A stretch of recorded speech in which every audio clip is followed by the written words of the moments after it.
ये दो जो अगर पत्तियां आपको हैं, मेरी इन पत्तियों के वीडियो ऊपर एक एक शमी पसंद पत्ती आए तो लाइक और सब्सक्राइब करें। आपका और लाल प्यार ऐसे चंदन बनाए ये रखें। रखकर कितना भी रोगीला व्यक्ति हो, रोग से ग्रसित व्यक्ति हो, जिंदगी में कितना ही दुख पड़ रहा हो, बेलपत्र की ये दोनों पत्ती जिसके ऊपर शमी पत्र रखकर लाल चंदन रखकर श्री हनुमान जी महाराज और हनुमान जी महाराज के तीसरे नंबर के भाई श्री गतिमान जी नीचे के क्रम में आते हैं श्री गतिमान जी। उन गतिमान जी और हनुमान जी का नाम लेकर जो शिवलिंग के ऊपर समर्पित कर देता है, रोग का निवारण होता ही।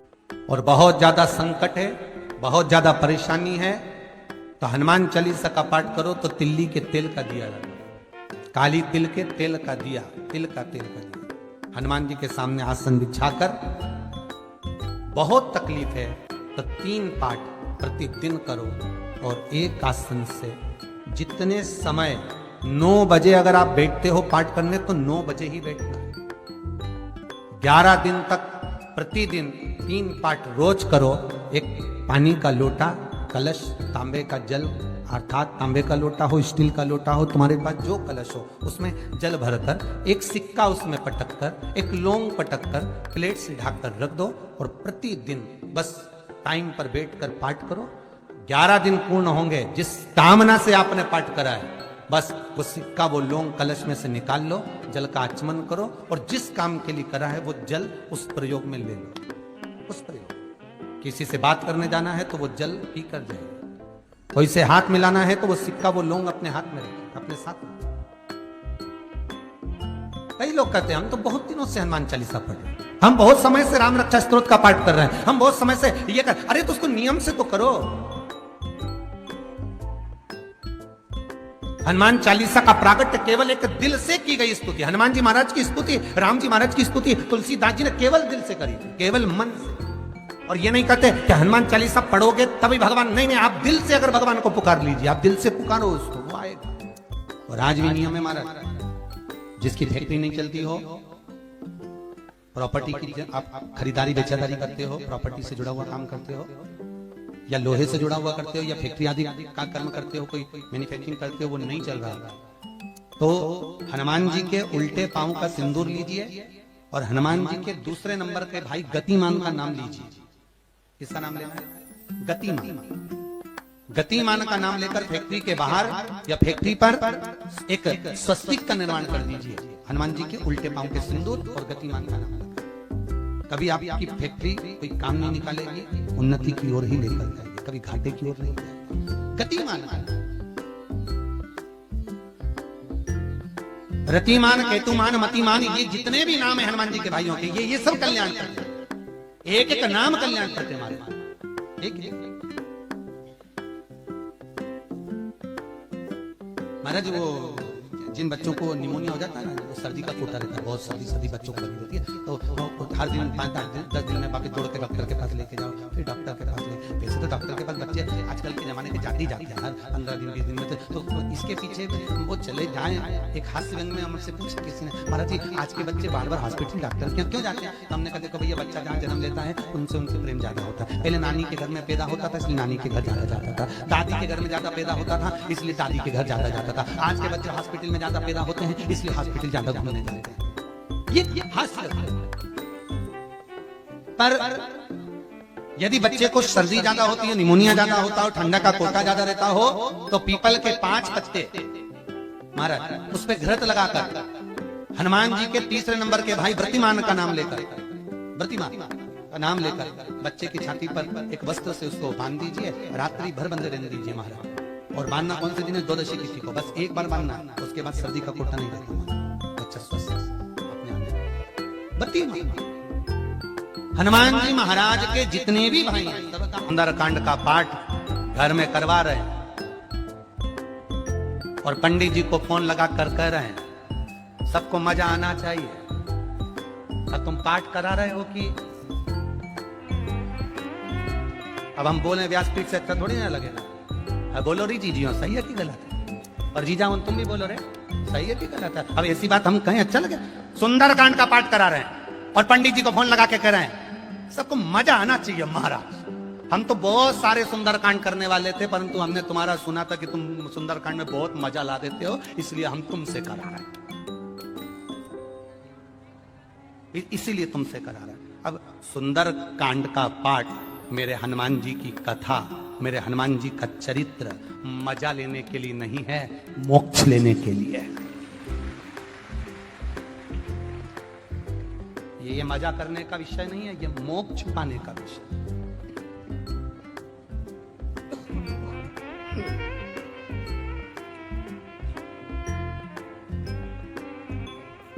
जितने लोग सुंदरकांड में आकर बैठते हैं उन्हें चौपाई से कोई मतलब नहीं होता, उन्हें तो बस महाराज ने भजन गाया और इन्होंने नाचना प्रारंभ करा।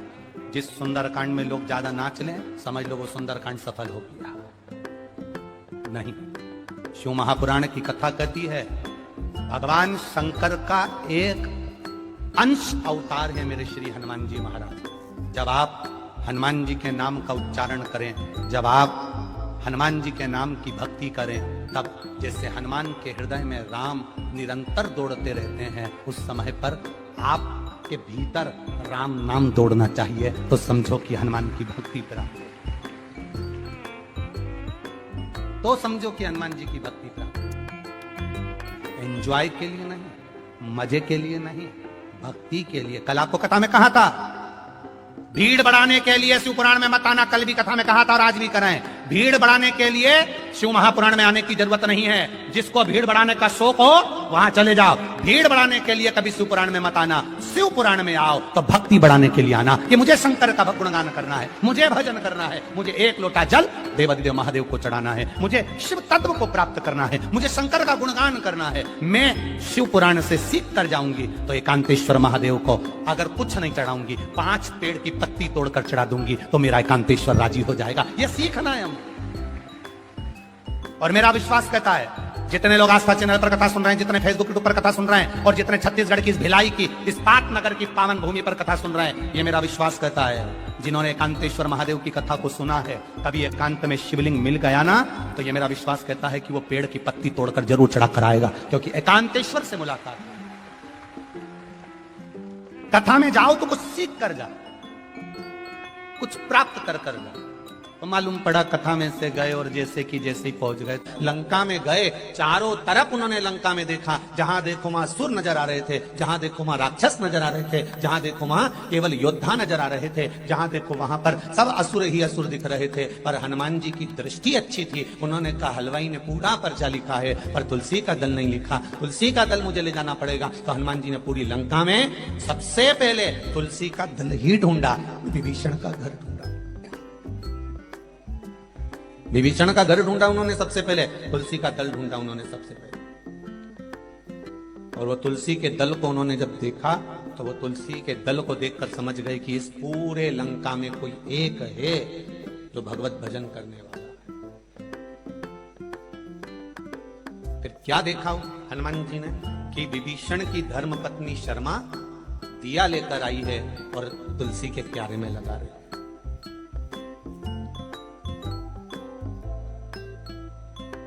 जब विभीषण की धर्मपत्नी शर्मा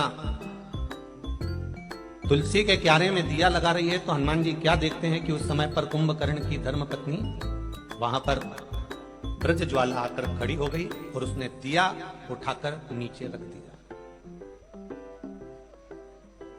कुंभकर्ण की 3 धर्मपत्नियां थी, उसमें ब्रज ज्वाला सबसे बड़ी थी, फिर तड़ियात्मा के 3रे नंबर पर है करकट। इस कुंभकर्ण की धर्मपत्नी ब्रजज्वाला ने उस दिए को उठाकर नीचे रखा। कितनी बड़ी बात है, जरा ध्यान दीजिएगा कि वो राक्षस की पत्नी है, कुंभकर्ण की पत्नी, और ब्रजज्वाला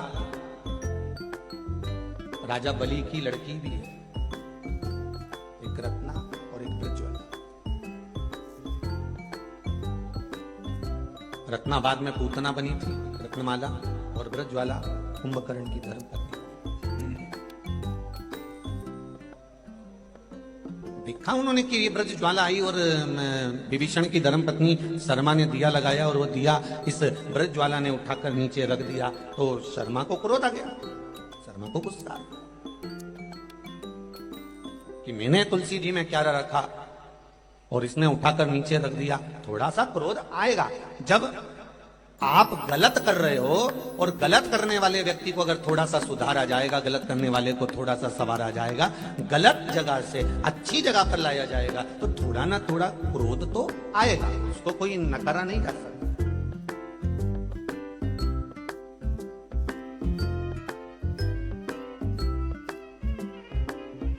आपकी होए चाहे हमारी होए, प्रत्येक मनुष्य के जिंदगी की शुरुआत,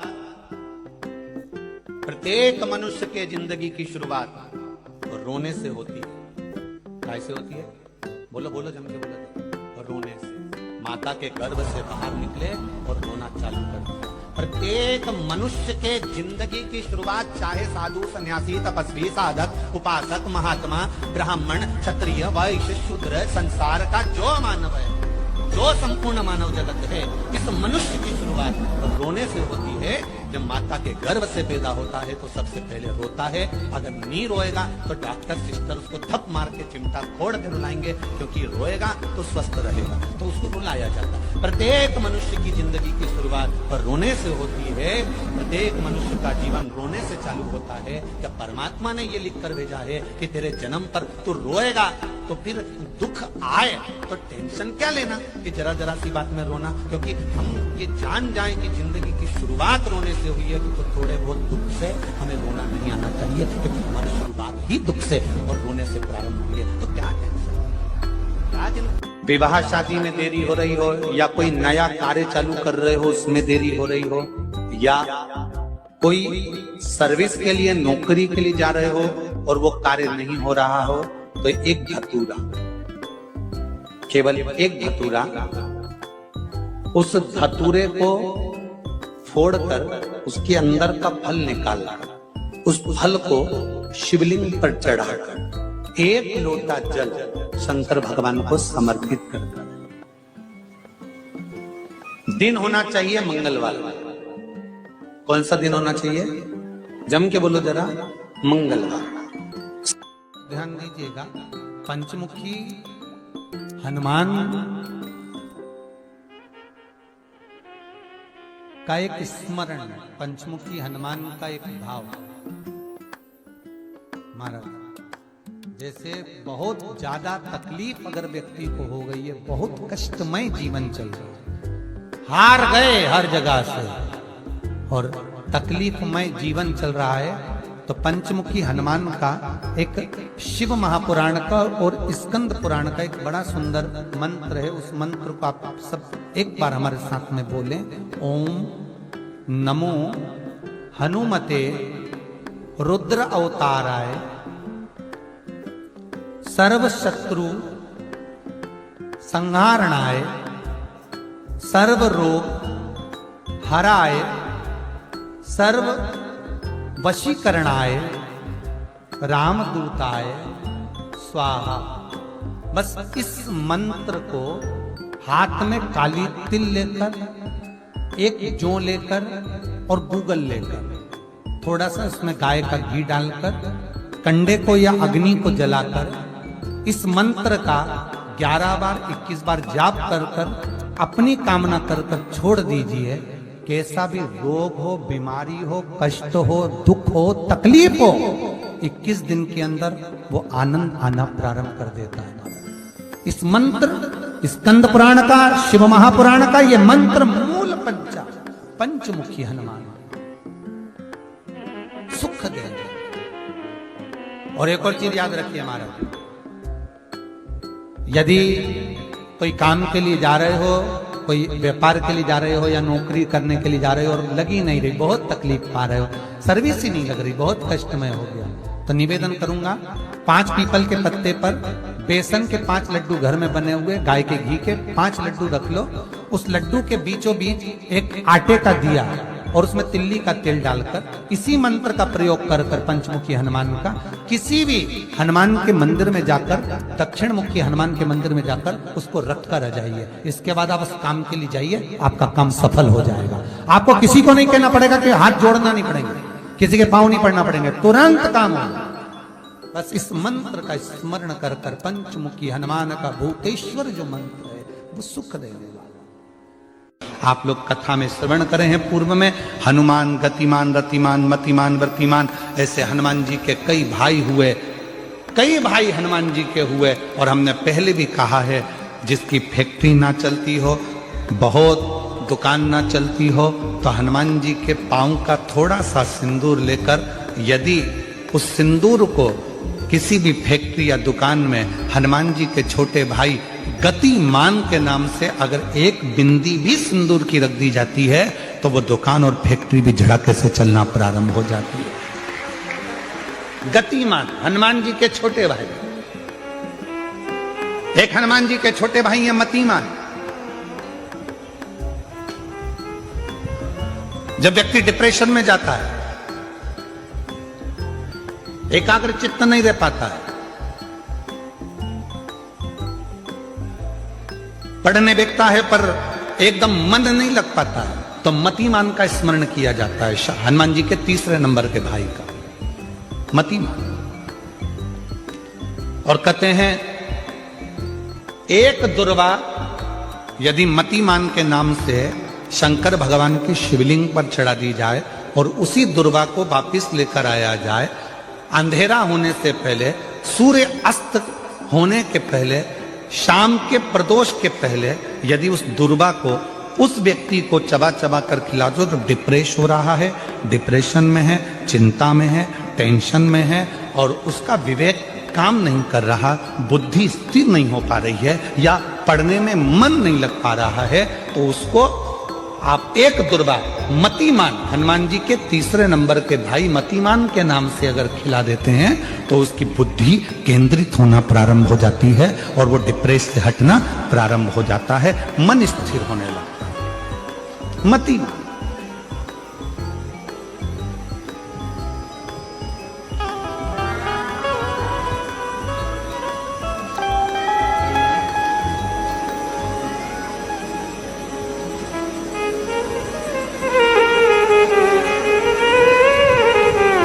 और एक नाम आता है व्रतिमान। इसका प्रैक्टिकल तुम अभी यहीं से कर लेना, ठीक है? चलते चलते मालूम पड़े तुम्हारी पार्किंग यहां से आधा किलोमीटर दूर है, ठीक है?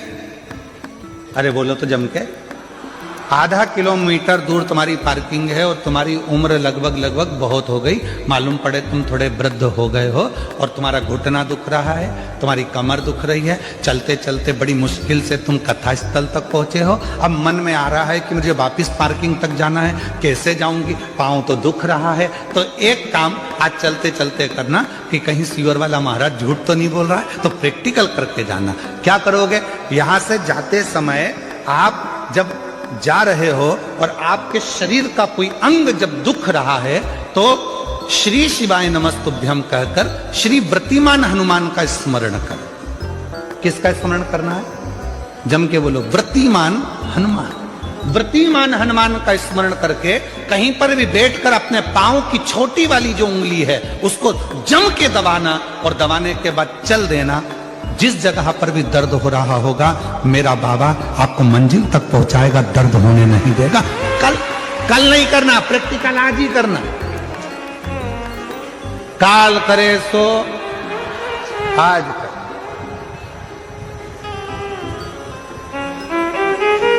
व्रतिमान आज करेंगे गुरुजी, 3 महीने में फर्क दिखेगा। तुम तो आज की आज का बताओ ना कि आज की आज में फल कैसे मिले। तुम बिल्कुल तैयारी में बैठो।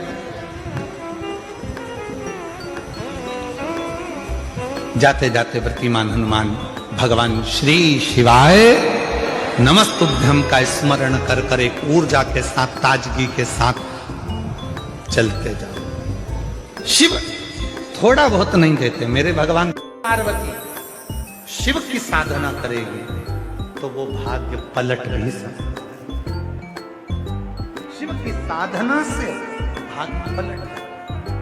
आपको मालूम होगा, शिव जी को 2 चीजें ऐसी चढ़ाई जाती है जब व्यक्ति की ग्रह दशा बेकार चलती है, जब व्यक्ति को यश नहीं मिलता है, जब व्यक्ति को सम्मान नहीं मिलता है, व्यक्ति एक ही जगह अटक कर रह जाता है, उसको सफलता नहीं मिलती है, जब व्यक्ति को बार बार अपयश मिलता है, जब व्यक्ति को बार बार टेंशन आता है, वो डिप्रेशन में पड़ा रहता है, चिंता में पड़ा रहता है, तो शिव जी को केवल दो चीजें ऐसी चढ़ती है जो हमारे भीतर के क्लेशों को, अशांति को, दुख को, तकलीफ को, कष्ट को हमारे भीतर से निकालता है।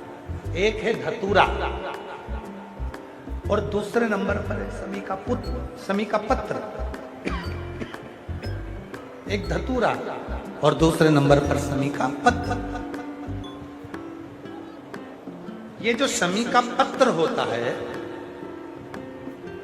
शमी का जो पत्ता होता है, इस पत्र में इतनी प्रबलता होती है शमी के अंदर कि जैसे कहते हैं शमी की जो लकड़ी होती है, अगर वो आगी में डाली जाती है तो वो शमी की लकड़ी आगी में लंबे समय तक चलती है, उसकी आग बुझती नहीं है।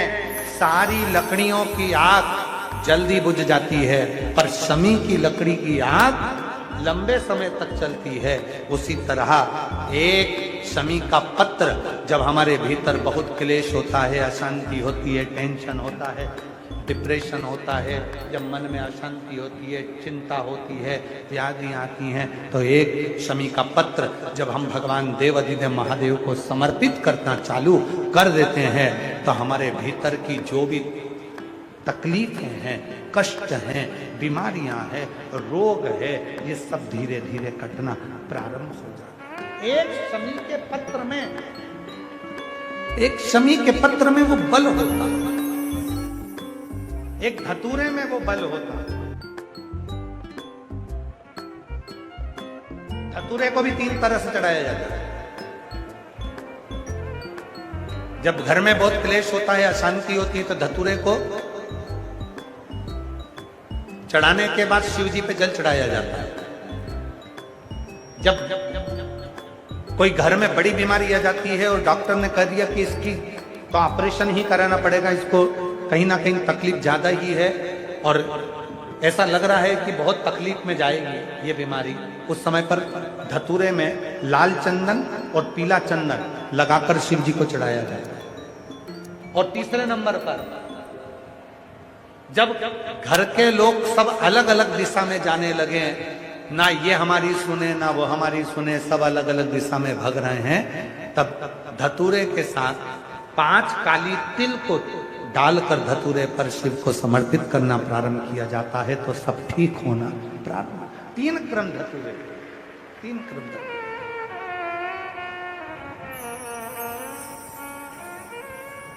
एक पत्र है, अच्छा है, देखिए।